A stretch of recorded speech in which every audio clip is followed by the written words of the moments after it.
أعوذ بالله من الشيطان الرجيم. بسم الله الرحمن الرحيم. بسم الله الرحمن الرحيم. الحمد لله رب العالمين والصلاة والسلام على رسوله الكريم وعلى آله وصحبه أجمعين ومن تبعهم بإحسان إلى يوم الدين. أما بعد، ہم 2-3 مہینے سے جس کتاب کو لے کر چل رہے ہیں وہ اسلام کے منافی امور، یعنی وہ امور جو انسان کو دائرہ اسلام سے خارج کر دیتے ہیں، ان کو نواقض اسلام کہا جاتا ہے. ہم نے کہا کہ 10 اس میں ہم پڑھیں گے، جن میں سے آدھا ہم نے یعنی 5 باتیں ہم نے لے لی ہیں. سب سے پہلی بات، جو ان دنیا میں جو سب سے بڑا گناہ ہے وہ ہے شرک اکبر، شرک فی العبادہ، اللہ کی عبادت میں ساجدہ ٹھہرانا، شریک ٹھہرانا، شرک کرنا. کیونکہ جو انسان شرک کرتا ہے اس کا ٹھکانہ جہنم ہے، ہمیشہ سے جہنم ہے. اللہ نے اس پر جنت حرام قرار دی ہے. نمبر 2، وہ شخص جو اپنے اور اللہ کے درمیان واسطہ اور وسیلہ بنائے، ان وسیلوں سے مانگے، ان وسیلوں سے سفارش طلب کرے، ان پر بھروسہ کرے، ایسا شخص مسلمان نہیں ہو سکتا. نمبر 3، جو شخص کافروں کو کافر نہ سمجھے، جو شخص مشرکین کو کافر نہ سمجھے اور ان کے دین کو صحیح سمجھے، یا ان کے دین میں شک کرے، یا ان کے مذہب میں شک کرے، یا ان کے شرک میں شک کرے، ایسا شخص بھی مسلمان ہو نہیں سکتا. نمبر 4، جس کا یہ عقیدہ ہو، جس کا یہ اعتقاد ہو، جس کا یہ سوچنا اور ماننا ہو کہ رسول اللہ صلی اللہ علیہ وسلم کے طریقے سے بہتر کسی اور کا طریقہ ہے، رسول صلی اللہ علیہ وسلم کی دستور زندگی سے بہتر کسی اور کا دستور ہے، تو ایسا شخص بھی مسلمان نہیں ہو سکتا. یا اس کا کہنا کہ رسول صلی اللہ علیہ وسلم کے فیصلے سے بہتر کسی اور کا فیصلہ ہے، یا رسول صلی اللہ علیہ وسلم کے طریقے سے بہتر کسی اور کا طریقہ، مکمل طریقہ کوئی اور ہے، تو ایسا شخص مومن نہیں ہو سکتا. کیونکہ ہر جمعہ میں ہم سنتے ہیں، ہر خطبے میں ہم سنتے ہیں، اما بعد فإن خیر الحدیث کتاب اللہ وخیر الہدی ہدی محمد صلی اللہ علیہ وسلم. سب سے بہترین طریقہ محمد صلی اللہ علیہ وسلم کا طریقہ ہے. نمبر 5، اگر کسی نے رسول اللہ صلی اللہ علیہ وسلم کی لائی ہوئی شریعت میں سے، اگر کسی شخص نے محمد صلی اللہ علیہ وسلم کی لائی ہوئی شریعت میں سے کسی ایک چیز سے بھی نفرت کی، بغض رکھا، ناپسند کیا اس کو، تو ایسا شخص مسلمان نہیں ہو سکتا، چاہے وہ اس چیز پر عمل کیوں نہ کرے. اس کے ہم نے 2 مثالیں موٹی موٹی دی تھیں. ایک یہ کہ اگر کوئی انسان داڑھی کا مذاق اڑائے یا داڑھی رکھتا ہو لیکن داڑھی پسند نہیں ہے، اس کو نفرت ہے داڑھی سے، اگرچہ رکھتا ہو تب بھی وہ مسلمان نہیں ہو سکتا. یا وہ لڑکی جو نقاب کو ناپسند کرتی ہو، برقعے کو، یا جو پردہ ہے پردے کو ناپسند کرتی ہو، اگرچہ وہ ماں باپ کے زور سے یا کسی اور سے رکھ بھی لے تو مسلمان نہیں ہو سکتے. اللہ اکبر.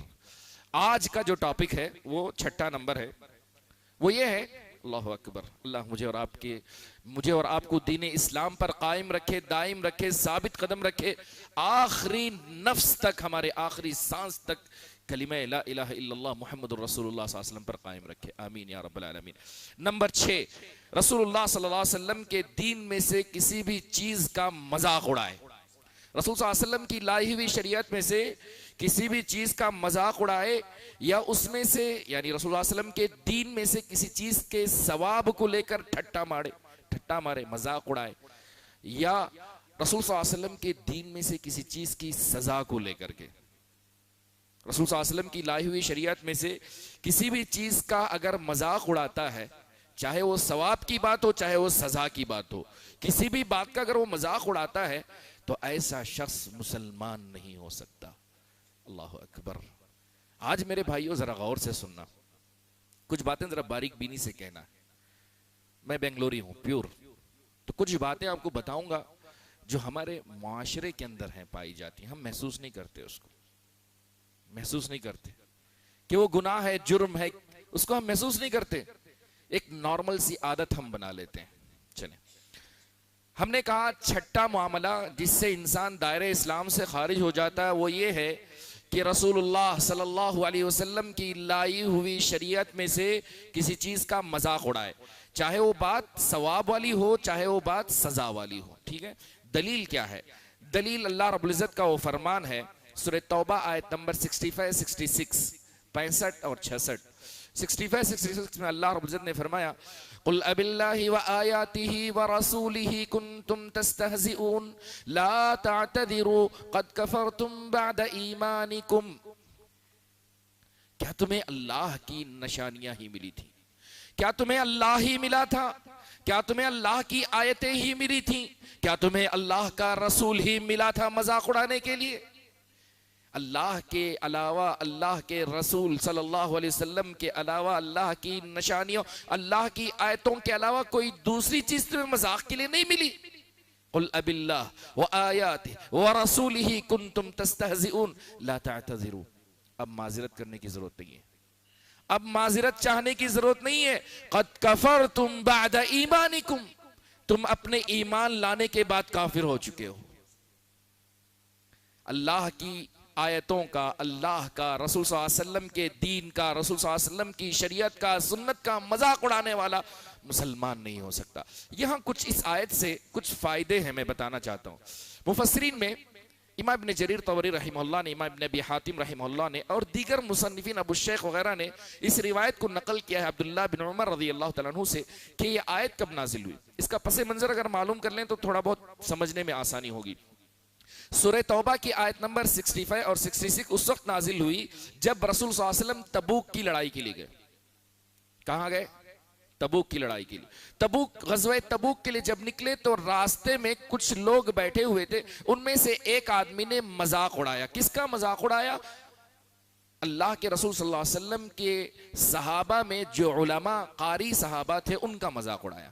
علماء صحابہ کا مذاق اڑایا. اس نے کہا کہ یہ قاری بھی بڑے پیٹو قسم کے انسان ہیں، یعنی پیٹ بھرنے والے آدمی ہیں، زبان سے جھوٹ بولتے ہیں اور جب لڑائی کا وقت آتا ہے تو بزدلی دکھاتے ہیں. جملے اس کے اعوذ باللہ کہ یہ قرات پڑھنے والے، یہ قاری، یہ علماء بھی بڑے پیٹو ہیں. کیسے؟ جب بات کرتے ہیں تو جھوٹ بولتے ہیں اور جب لڑائی کا موقع آتا ہے تو بزدلی کرتے ہیں. وہاں موجود صحابہ میں سے لوگوں نے کہا کہ تم غلط کہہ رہے ہو، تم غلط کہہ رہے ہو، تمہاری یہ بات ہم رسول صلی اللہ علیہ وسلم تک پہنچا دیں گے. اللہ کے رسول صلی اللہ علیہ وسلم تک یہ بات پہنچا دی گئی تو اللہ نے یہ آیتیں نازل فرمائی. عبداللہ بن عمر رضی اللہ تعالیٰ عنہما فرماتے ہیں، راوی حدیث حضرت عبداللہ بن عمر رضی اللہ تعالیٰ عنہ فرماتے ہیں میں نے اپنی آنکھوں سے دیکھا. حضرت عبداللہ بن عمر کہتے ہیں رضی اللہ عنہ میں نے اپنی آنکھوں سے دیکھا وہ شخص جس نے یہ بات کہی تھی وہ رسول صلی اللہ علیہ وسلم کی اونٹنی سے لٹک لٹک کر معافی مانگ رہا تھا. کہتا تھا کہ میں نے مذاقاً کہا، میں نے مذاق سے بات کہی، میں تو مذاق کر رہا تھا، میرے دل میں کوئی ایسی بات نہیں تھی، میں مذاق سے کہہ رہا تھا، سفر سے تھکے ہوئے تھے، دل جوئی کی باتوں میں مذاق میں نے یہ بات کہہ دی. تو رسول صلی اللہ علیہ وسلم ہر بار اسے یہی بات کہتے قل اب اللہ وآیاتہ ورسولہ کنتم تستہزئون. قل اب اللہ وآیاتہ ورسولہ کنتم تستہزئون. کیا اللہ ہی ملا تھا مذاق اڑانے کے لیے؟ کیا اللہ کے کتاب کی آیتیں ہی ملی تھی مذاق اڑانے کے لیے؟ کیا اللہ کا رسول ہی ملا تھا مذاق اڑانے کے لیے؟ لا تعتذروا، اب معذرت کی بالکل ضرورت نہیں. قد کفرتم بعد ایمانکم، تم ایمان لانے کے بعد کافر ہو چکے ہو. لٹک لٹک کر وہ معافی مانگ رہا تھا. بات ذرا غور کیجئے، دین کی کسی چیز کا مذاق اڑانا، کتاب اللہ کی کسی آیت کا مذاق اڑانا، سنت رسول صلی اللہ علیہ وسلم کا مذاق اڑانا، چاہے وہ مذاق کے طور پر کیوں نہ ہو، مذاق کے طور پر کیوں نہ ہو، کسی عالم دین کا مذاق اڑانا، سنت کا مذاق اڑانا، حدیث کا مذاق اڑانا، غرض یہ کہ ہر وہ چیز جو رسول اللہ صلی اللہ علیہ وسلم کا دین ہے اس میں سے کسی بات کا مذاق اڑانا تمہیں ایمان کے دائرے سے باہر کر دیتا ہے. یہاں بعض مفسرین کا کہنا ہے کہ وہ شخص منافق تھا، وہ شخص منافق تھا، اس کے دل میں نفاق چھپا ہوا تھا، بعد میں اس نے اپنی زبان سے اقرار کر دیا. بھی پاسبل؟ وہ شخص منافق تھا، دل میں اس کے نفاق چھپا ہوا تھا، لہذا اس نے ظاہر کر دیا بعد میں. شیخ الاسلام ابن تیمیہ رحمہ اللہ نے کہا کہ بالکل غلط ہے، درست نہیں ہے یہ. کیوں؟ کیونکہ اللہ نے قرآن میں کیا کہا؟ کفرتم بعد ایمانکم، اللہ آپ کو سلامت، کفرتم بعد ایمانکم، اللہ نے ان کے ایمان کو پہلے ثابت کیا ہے. یعنی انسان منافق نہیں، مومن تھا وہ، مومن تھا. خطرناکی دیکھیے، ایمان کے بعد اللہ نے کفر کو ثابت کیا. کفرتم بعد ایمانکم کہا اللہ نے، ایمان لانے کے بعد کافر ہو گئے، ایمان لانے کے بعد کافر ہو گئے کہا. اللہ المستعان، دین اسلام سے خارج کر دیتا ہے دین اسلام. یہاں اہل علم نے کچھ باتیں نقل کی ہیں، ان میں سے پہلی بات یہ ہے کہ مذاق، میں نے کہا نا کہ بنگلور کے طریقے، اس پہ آنا چاہ رہا ہوں میں. مذاق، دینی امور کا مذاق اڑانا، چاہے سنت رسول صلی اللہ علیہ وسلم کا مذاق اڑائیں، چاہے کسی حدیث کا مذاق اڑائیں، جو چیز ثابت ہو رسول صلی اللہ علیہ وسلم سے اس کا مذاق نہیں اڑائے. کسی آیت کا، کسی ثواب کا، کسی سزا کا مذاق اڑانا، جیسے سنگساری، یعنی اگر کوئی شخص شادی شدہ ہو اور بدکاری زنا کر دے، ثابت ہو جائے، اقرار کرے تو سنگسار کیا جائے گا، پتھروں سے مار. یا وہ شخص جس نے مرڈر کیا اس کا جان بوجھ کر کے اور اس پر گواہ ثابت ہوں اور قاضی نے فیصلہ کیا کہ اس کو قصاصاً قتل کیا جائے، قتل کیا جائے گا. یا جس نے چوری کی ہو، قاضی نے فیصلہ کیا، ربع دینار سے زیادہ چوری کی ہو، قاضی نے فیصلہ کیا کہ اس کا ہاتھ کاٹ دیا جائے گا، تو ہاتھ کاٹا جائے گا. اگر کسی نے اس کا مذاق اڑایا، اس سزا کا مذاق اڑایا، تو مسلمان نہیں ہو سکتا، مسلمان نہیں ہو سکتا. چلے، مذاق اڑانے کے بارے میں اہل علم نے کہا کہ مذاق اڑانے کی دو قسمیں. ایک وہ جہاں انسان صاف الفاظ میں مذاق اڑائے، صاف الفاظ میں مذاق اڑائے. جیسے یہ سامنے ورنہ میں کچھ کہتا بول دیتا ہوں. جیسے عموماً کہتے ہیں، جاؤ جی بڑے آئے تمہیں دیکھے سو ہمیں تم نا، 4 آیتاں پڑھتے ہی بڑے عالم بن گئے، تنخواہ ملتی نہیں مسجد کی تم نا. یہ جملے بولتے نہیں بولتے ہیں. اللہ المستعان. مذاق نہ اڑائیں، کسی کا مذاق نہ اڑائیں. آپ کا پرسنل معاملہ ہے، پرسنل بات کریں، لیکن کتاب اللہ کو سامنے نہ لے آئیں. 4 آیتیں 10 آیتیں پڑھنے والا یہ کہنے کا آپ کو حق نہیں ہے. داڑھی رکھ لی آپ نے تو بڑے دیندار بن گئے، یہ کہنے کا آپ کو حق نہیں ہے. آپ شریعت محمدی صلی اللہ علیہ وسلم کو درمیان میں مت لائیں. آپ کا پرسنل معاملہ ہے، آپ بات کریں. آپ جانتے ہیں وہ یہودی جو رسول اللہ صلی اللہ علیہ وسلم کے پاس اپنا قرض لینے کے لیے واپس آیا، تو رسول صلی اللہ علیہ وسلم نے کیا کہا؟ اے عمر، مجھے نصیحت کرو کہ میں وقت پہ لوٹاؤں، مجھے نصیحت کرو کہ میں وقت پہ لوٹاؤں. یہی بات اسے مسلمان بنا گئی. وہ یہودی مشرف بہ اسلام ہو گئے. یہ دین ہمارا سکھاتا ہے. آپ کا پرسنل معاملہ ہے، پرسنل بات کیجیے. آپ مذاق کی 2 قسمیں ہیں. پہلی قسم یہ ہے کہ آپ ڈائریکٹ مذاق اڑائیں، کسی کا صاف الفاظ میں کہیں یہ مولوی صاحبہ سب ہم نہ معلوم، قرآن کی آیتاں یہ سب ہم نہ معلوم، حدیثات ہمیں بھی پڑھ کو ہی. یہ دین کا مذاق ہے. یہ بنگلور کے جملے بول رہا ہوں میں. یہ دین کا مذاق ہے، یہ دین کا مذاق ہے. اللہ کی آیتوں کا مذاق نہ اڑائیں، اللہ کے رسول صلی اللہ علیہ وسلم کے دین کا مذاق نہ اڑائیں. دوسری قسم اشارتاً کنایتاً مذاق اڑانا. اشارتاً کنایتاً کیسے؟ آگے تمہارے پڑوسی آگے دیکھو، بولتے نا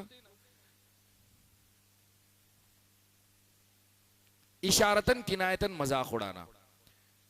آگے فلاں صاحب، یہ اشارتاً کنایتاً مذاق اڑانا یہ فسق کے درجے تک لے کر جاتا ہے، اگرچہ کہ دائرہ اسلام سے خارج نہ کرے. خاص کر اگر یہ اشارے، یہ کنائے دینی معاملات کے اندر ہوں، دینی معاملات کے اندر ہوں. اگر دین کے بارے میں اشارتاً کنایتاً مبہم انداز میں مذاق اڑایا جاتا ہے تو یہ فسق کے درجے تک لے کر جاتا ہے. اگر صاف الفاظ میں کریں تو یہاں انسان مسلمان نہیں ہو سکتا.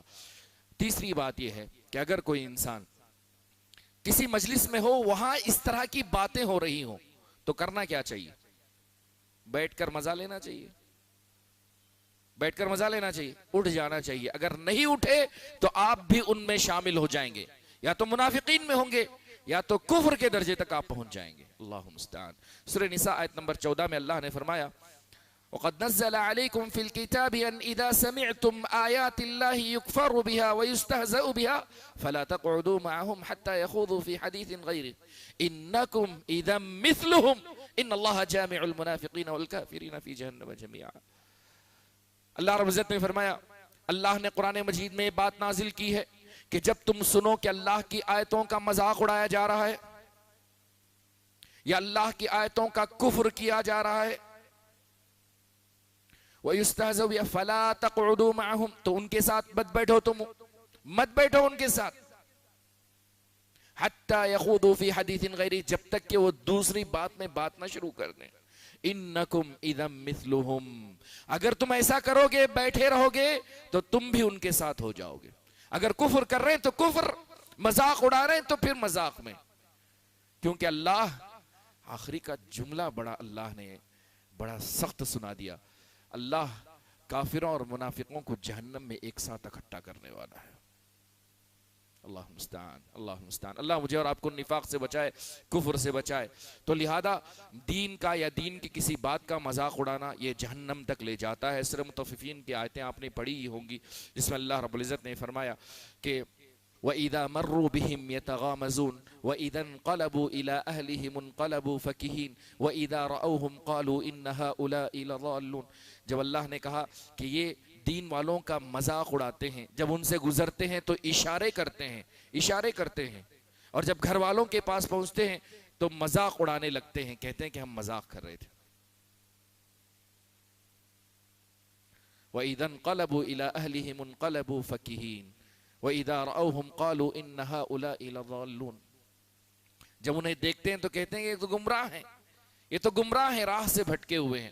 محترم سامعین، بتانے کا مقصد یہ ہے کہ خلاصہ کلام یہ ہے کہ چھٹا معاملہ، چھٹا ناقد اسلام جو دین اسلام سے باہر کر دیتا ہے وہ یہ ہے کہ دین کی کسی بھی، شریعت محمدی صلی اللہ علیہ وسلم کی کسی بھی چیز کا مذاق اڑانا، چاہے وہ ثواب کی بات ہو یا سزا کی بات ہو، دین اسلام سے خارج کر دیتا ہے۔ کیونکہ اللہ رب العزت نے سورہ توبہ کی آیت نمبر 65-66 میں فرمایا کہ اللہ رب العزت نے فرمایا کیا تمہیں اللہ کی آیتیں اور اللہ کے رسول صلی اللہ علیہ وسلم ہی ملے تھے مذاق اڑانے کے لیے؟ اب تم معذرت مت کرو، تم اپنے ایمان لانے کے بعد کافر ہو چکے ہو۔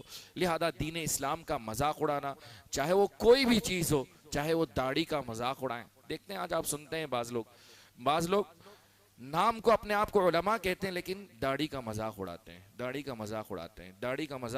ہیں۔ اللہ المستعان۔ دین کی سمجھ بہت ضروری ہے، دین قبول کرنے کے بعد دین کی بڑی سمجھ اور ثابت قدمی ضروری ہے۔ اللہ مجھے اور آپ کو ثابت قدمی عطا فرمائے، ہمارے دین کی حفاظت فرمائے، شریعت محمدی صلی اللہ علیہ وسلم کی حفاظت فرمائے، اور اللہ جب ہمیں اس دنیا سے رخصت فرمائے تو لا الہ الا اللہ محمد رسول اللہ صلی اللہ علیہ وسلم پر رخصت فرمائے۔